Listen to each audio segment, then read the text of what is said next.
Guys, gusto niyo bang picture niyo ang nasa background ng keypad ng cellphone niyo?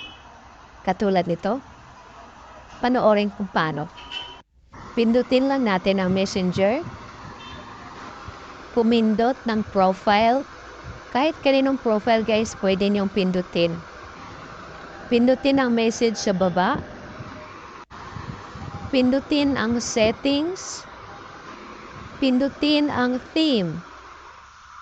Tapos guys, pindutin natin yung plus sign para mapunta tayo doon sa ating gallery at pipili tayo doon ng picture na pwede nating gawing background. So ito na yung napili ko na picture guys na ilalagay nating background. Adjust lang natin guys bago natin pindutin yung next para maayos po yung picture. So ayan na guys, maayos na. I-click lang natin yung next. So dito guys, adjust lang natin yung picture. Kung gusto natin mas maliwanag, gawin lang natin 100%. Pag okay na guys, pindutin na natin yung done. So guys, kung meron pa tayong babaguhin, may edit saka delete po sa taas. At kung wala na po, pwede na natin pindutin ang apply. Open lang natin ulit ang messenger guys kung nandun na ba talaga ang ating background picture. Ayan na guys, nasa background na natin ang ating picture. That's all guys. Sana nakatulong.